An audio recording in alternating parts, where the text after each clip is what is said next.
Mug, episode 331 on Monday the 16th of March 2015. I am your host, Stephen Layton. Welcome to In My Mug. Let's get on with that news. News time. Here's Johnny was released last week as part of the Ides of March, the subscription that we've got going on. This week's the third one.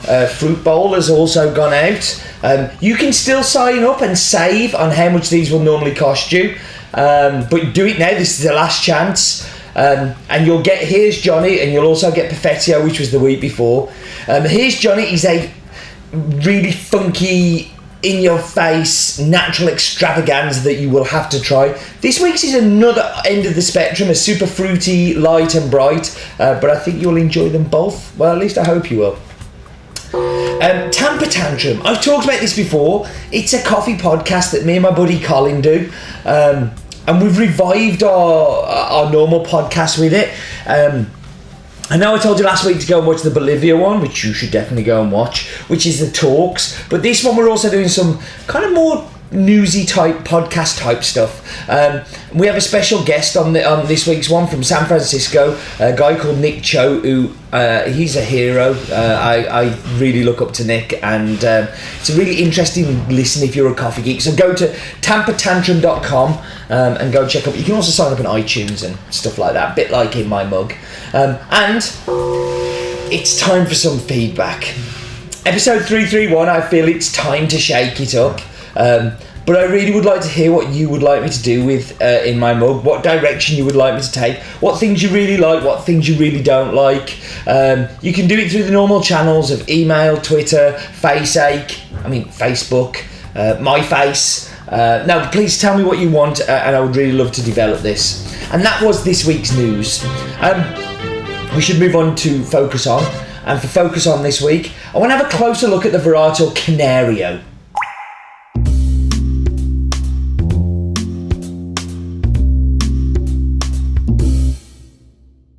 So Canario originates from a natural mutation that happened with the coffee plant from the Bourbon. So if you think like when we've talked about Pacas before, Pacas is a Bourbon mutation, Munda Novu is a mutation, and this is exactly the same.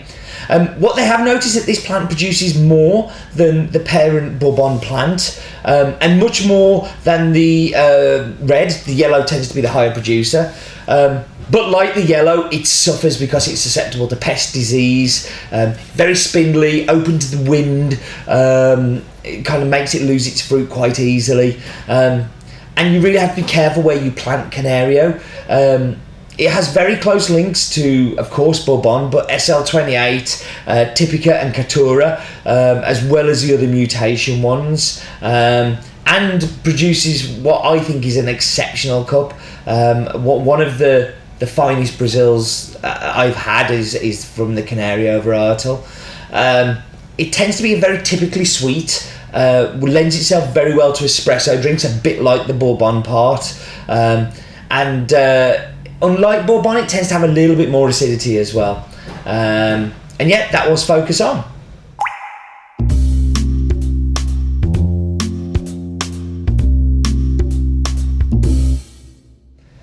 So I am sure this week when some of you saw that this was a natural you've grown, but keep with me on it, trust me, this is not your average natural. As I've already said in the Focus On, it's a Canario. And this farm, for me, is one of my most important farms I buy from ever. Brazil Fazenda Cachoeira de Grama was my epiphany moment in coffee. The yellow Bourbon Pulp Natural was the time where I really got it and I understood how amazing and delicious coffee could really be, and started to trust my own taste buds in the flavour. Now this is a natural one, so it's a slight bit different, but as I said a few seconds ago, it's not your average natural. This farm is a model farm based in Minas Gerais. Well, actually, it's not in Minas Gerais, first of all. It's in Sao Paulo state, but it borders with Minas Gerais. It's around about 45 minutes from Poços de Caldas, and he's owned by a guy called Gabriel. Gabriel is a world-renowned agronomist and a world-renowned grower. Actually lives in Canada now, and manages the farm by coming back to Brazil several times a year, and by having great people working the land there. This natural Canario is a European exclusive for us, and it's because of the special relationship we have with Gabrielle and with our importers that bring this in. In fact, it was one of the farms I visited when I went in June this year. So Cachoeira de Grama has been in the Carvalho Dias family since 1890, and has just had its 109th full crop.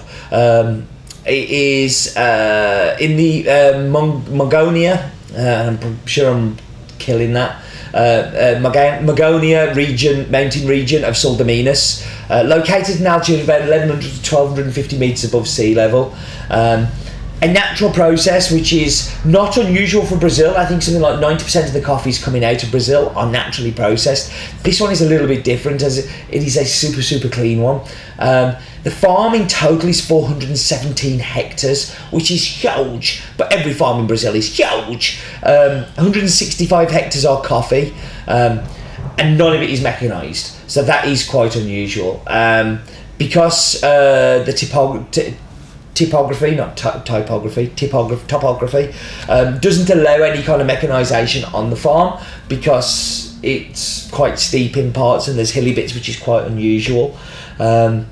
As I said, the Canario varietal, it's very rare, and I've only really seen it in this Minas area. There was some plant seed stock taken from Cachoeira to Inglaterra, which is around about an hour's drive away, on purpose, because Stephen, who owns it, also like me, loves this Canario, and it's transported well, but I've not seen it anywhere else. It's very unusual.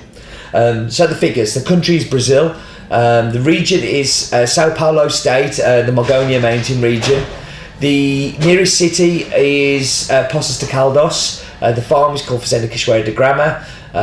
It is owned by the Carvalho Dias family, has an altitude of 1100 to 1250 metres above sea level. Varietal is Canario, and it is a natural process. And now it is time for my favourite bit, the map bit, which I know is amazing this week.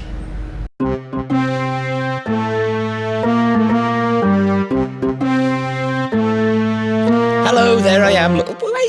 I look really good there. That's because I am really good.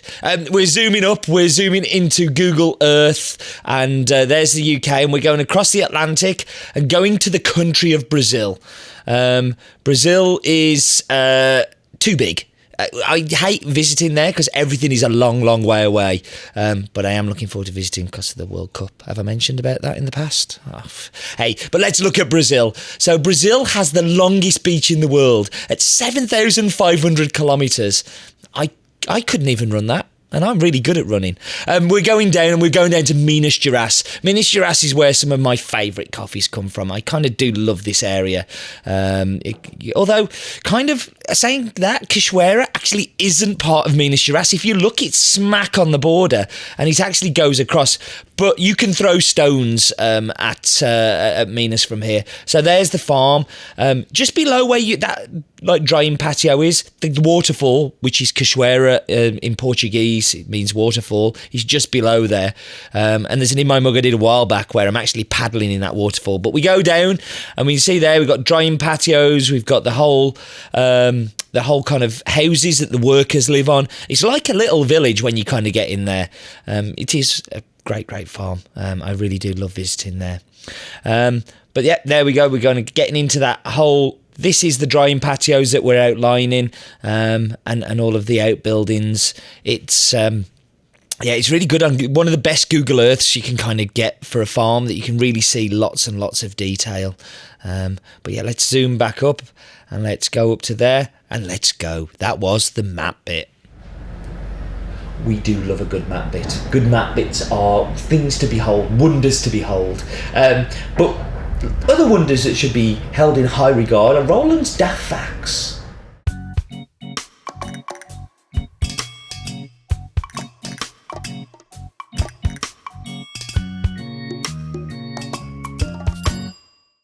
Finland drinks the most coffee per capita in the world, but Brazil, back in 13th, is the biggest growing country to consume per capita than anywhere else, ahead of the United States, which is 25th.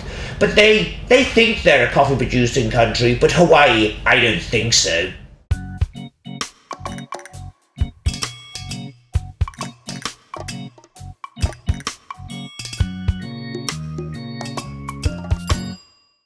So as the Gloucester says, Brazil is the 12th biggest consumer per capita, so it's taken on how many people live there to how many people drink. US does actually physically drink more coffee, but has a bigger population. But yet, 12th biggest consuming nation that grows coffee, which I found very interesting. Also, have started to consume some of the better coffee. So in the past, it was always that they drank the rubbish that was left over. But there is a very much a specialty scene beginning in Brazil, and it's exciting to see. And for all those people who say that Brazil's a commodity and not delicious, I think this coffee is going to prove you all wrong. So I'm going to whap you on pause. I'm going to go and get Chris to make me delicious tasty drinks, because I can hear the grinder going as we speak, and I'll be back with you in just a moment. Okay, let's go into the espresso. Espresso. Very nicely laid out tray today, very nice. So, I want to go back to this natural thing. So I'm sure some of you looked at the bag and went, oh, he sent us a natural, great. And I'm looking at you, David, when I say that, by the way, because I know some of you love naturals, adore them, and some of you don't so much. This, for me, is a natural for those who say they don't like them. You get a beautiful dark chocolate hit with it, raisin, but not fermented, like just dried raisin, and a big mouthfeel, and I think it's absolutely delicious. And where it really does work well is here.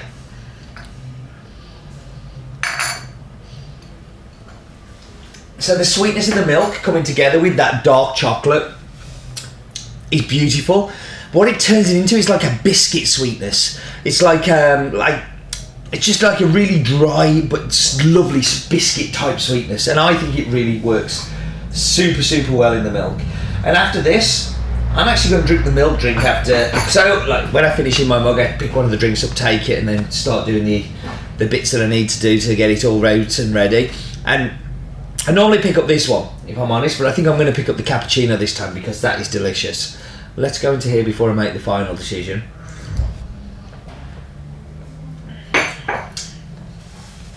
So here, the dark chocolate is again the more dominant thing. There is a tiny of the raisin, but it's a big mouthfeel. It's a big, bold coffee without being dirty in any way. I mean, this is super elegant for a natural. In fact, if you can almost, if somebody said that's a pulp natural to me, I'd believe them. You know, it's that kind of close, and it's that clean and that sweet. Right, I think it's time to shut up. I've done the coffee, so I'm going to take my cappuccino and get on my way. But before I do, just remember, that's a very corny link, wasn't it? Just remember, life is too short for bad coffee.